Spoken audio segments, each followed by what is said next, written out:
Assalamualaikum, jumpa lagi anak-anak. Hari ini kita akan belajar materi tentang kehidupan sosial budaya masyarakat ASEAN. Materi kelas 6, tema 1, subtema 1, muatan pelajaran ilmu pengetahuan sosial. Nah, sebelumnya menginjak pada materi utama, anak-anak tahu tidak apa itu ASEAN? ASEAN adalah singkatan dari Association of Southeast Asian Nations atau bisa disebut dengan Organisasi Negara-Negara Se-Asia Tenggara. Organisasi ASEAN dibentuk pada tanggal 8 Agustus 1967 di Kota Bangkok, negara Thailand, oleh 5 negara, yaitu negara Indonesia, negara Malaysia, negara Thailand, negara Singapura, dan negara Filipina. Latar belakang dibentuknya ASEAN adalah yang pertama adalah adanya persamaan letak geografis, yang kedua adanya persamaan kebudayaan, yang ketiga rasa senasib sepenanggungan, dan yang keempat persamaan kepentingan. Dasar berdirinya ASEAN adalah Deklarasi Bangkok yang ditandai oleh 5 perwakilan negara pendiri, yaitu sebagai berikut. Adam Malik dari negara Indonesia, Narcisco Ramos dari Filipina, S. Rajaratnam dari Singapura, Sanat Koman dari Thailand, dan Tun Abdul Razak dari Malaysia. Saat ini ada 10 negara yang menjadi anggota ASEAN. Yang pertama, negara Brunei Darussalam. Yang kedua, negara Malaysia. Yang ketiga, negara Filipina. Yang keempat, negara Kamboja. Yang kelima adalah negara Myanmar. Yang keenam, negara Vietnam. Ketujuh, negara Laos. Kedelapan, negara Singapura. 9, negara Thailand. Dan yang terakhir adalah negara Indonesia. Baiklah anak-anak, selanjutnya akan kita bahas mengenai kehidupan sosial budaya masyarakat ASEAN. Mari kita pelajari satu persatu. Yang pertama, kehidupan sosial budaya masyarakat Brunei Darussalam. Kampung Ayer adalah desa terapung di Brunei Darussalam. Tahun 1400, Kampung Ayer sempat menjadi pusat perhatian. Saat ini, banyak penduduknya yang memiliki perahu pribadi dan disimpan di bawah rumah apung mereka. Budaya Brunei banyak dipengaruhi oleh ajaran Islam. Mayoritas penduduknya adalah orang Melayu. Kata Brunei berasal dari kata nah baru, yang diucapkan oleh Awang Ala Betatar, penemu negara ini. Kata Darussalam berarti tempat yang damai atau rumah keamanan. Dalam percakapan, menunjuk dengan jari telunjuk dianggap kasar. Secara tradisional, orang Brunei tidak berjabat tangan dengan lawan jenis. Melepaskan sepatu adalah kebiasaan umum orang Brunei sebelum memasuki rumah orang lain. Yang kedua, kehidupan sosial budaya masyarakat Malaysia.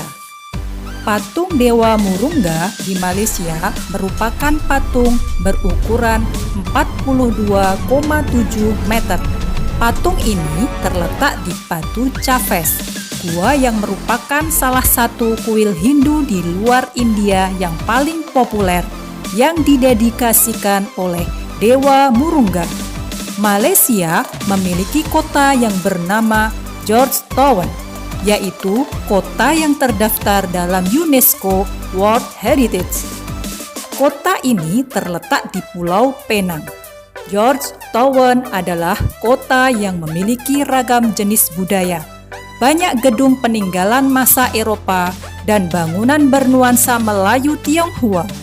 3 kaum utama di Malaysia adalah Melayu, Cina, dan India. Musik tradisionalnya banyak dipengaruhi oleh budaya Cina, Islam, India, dan Indonesia. Makanan khasnya adalah nasi lemak. Ketiga, kehidupan sosial budaya masyarakat Filipina. Budaya Filipina merupakan hasil perpaduan antara budaya Barat dan Timur. Kehidupan budayanya dipengaruhi oleh budaya Melayu, Cina, dan Spanyol. Bahasa Filipina adalah bahasa nasional dengan bahasa Inggris sebagai bahasa pengantar untuk urusan perdagangan atau pergaulan.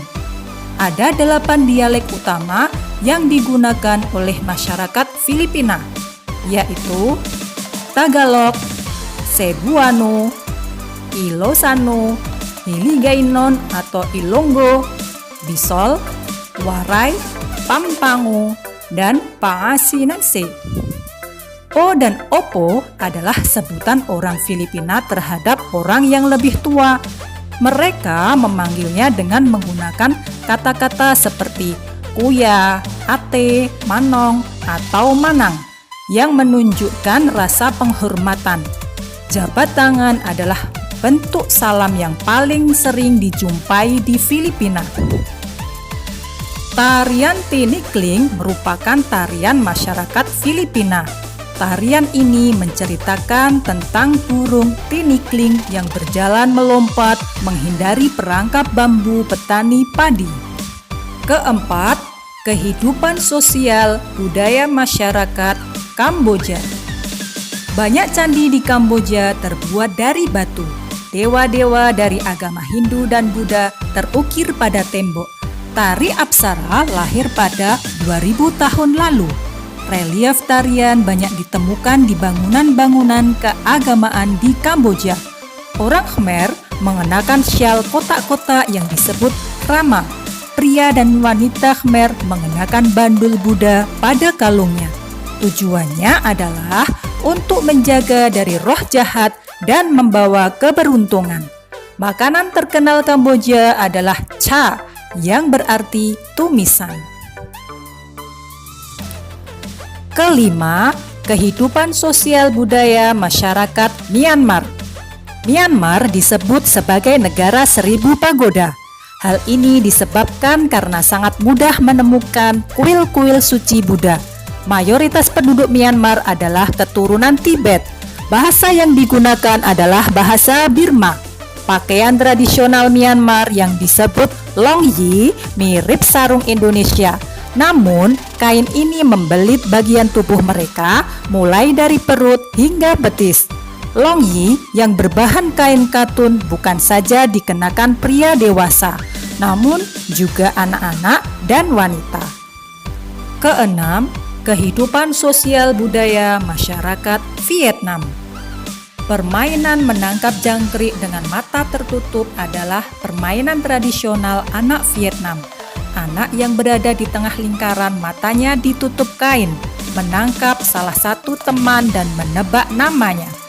Vietnam terkenal dengan baju khasnya yang disebut Ao Dai. Topi caping pun banyak ditemui di sana.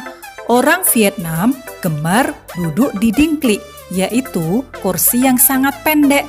Bukan hanya untuk makan, bahkan untuk mengobrol pun mereka senang duduk di atas dingklik. Mayoritas orang Vietnam memiliki nama keluarga Nguyen. Hal ini disebabkan karena dinasti Nguyen berkuasa mulai tahun 1803 sampai 1945 dan merupakan dinasti terakhir di Vietnam. Ketujuh, kehidupan sosial budaya masyarakat Laos. Nama Laos berhubungan dengan penemunya, yaitu Ai Lao. Orang Laos terkenal kesabaran dan kesederhanaannya. Hal ini terkait dengan ajaran agama Buddha yang banyak dianut masyarakatnya. Olahraga tradisional di Laos adalah katau, seperti olahraga bola voli, namun menggunakan kaki untuk menangkap dan memukul bola. Bola terbuat dari anyaman bambu. Tahun baru Laos disebut Bun Pimai. Semua penduduk membersihkan rumah, mengenakan pakaian baru, dan mencuci patung-patung Buddha. Makanan utama bangsa Laos adalah nasi atau beras ketan yang dimakan dengan tangan langsung. orang Laos menyebut dirinya Lu Hao Niao, yang artinya anak turun nasi ketan. Upacara sakral pemberian sedekah atau dikenal dengan Sai Bat merupakan upacara di Laos. Para biksu membawa bakul kecil mengitari sebagian kecil kota untuk menerima sedekah dari penduduk setempat yang mayoritas beragama Buddha. Kedelapan, kehidupan sosial budaya masyarakat Singapura. Singapura memiliki lambang negara yaitu Merlion. Merlion adalah patung berkepala singa dan berbadan ikan. Menurut mitos, Singapura dahulunya adalah kampung ikan. Kampung ini bernama Temasek yang berasal dari bahasa Jawa yang artinya lautan. Singapura berasal dari kata Sanskerta yang berarti kota singa. Penduduk Singapura berasal dari Cina, Melayu, India, dan Eropa. Kaum Baba adalah sebutan bagi keturunan Cina Melayu. Singapura memiliki 4 bahasa resmi, yaitu Melayu, Mandarin, Inggris, dan Tamil. Masyarakat Singapura memiliki budaya jalan kaki.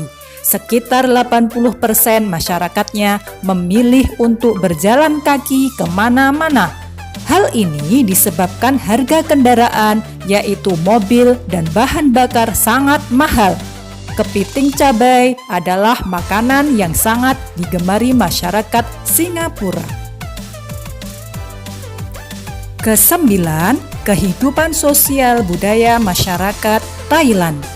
Thailand adalah satu-satunya negara di ASEAN yang tidak pernah dijajah oleh bangsa Eropa. Thailand dalam bahasa Thai adalah Pratet Thai, yang artinya tanah kebebasan. Sejak tahun 1800-an, Thailand berubah nama antara lain Siam dari bahasa Sanskerta yang artinya gelap atau coklat, dan Thailand. Ramakin adalah cerita nasional Thailand yang memengaruhi kehidupan masyarakatnya. Di Thailand, kepala adalah bagian tubuh yang paling dihormati. Tidak ada orang yang akan berani menyentuh kepala, bahkan kepala anak-anak. Sebaliknya, bagian kaki dianggap bagian yang paling hina karena dipakai sebagai alat untuk menapak di tanah. Oleh sebab itu, kaki tidak boleh dihadapkan ke patung suci atau orang lain. Indonesia dan Thailand memiliki tradisi minum teh. Di beberapa daerah di Indonesia, kebiasaan minum teh dilakukan secara turun-temurun. Salah satunya adalah teh yang diseduh di poci. Oleh sebab itu, teh tersebut dinamakan dengan teh poci. Di Thailand, teh disajikan dengan susu dan rempah-rempah. Teh tersebut dinamakan Thai Iced Tea dan disajikan dingin. Nah, bagaimana dengan kehidupan dan budaya Indonesia? Diskusikanlah budaya dan kehidupan sosial masyarakat Indonesia dengan temanmu. Kamu dapat menemukan tambahan informasi melalui gurumu atau baca buku bacaan di perpustakaan. Demikian anak-anak pelajaran kali ini. Semoga bermanfaat. Sampai jumpa. Wassalamualaikum warahmatullahi wabarakatuh.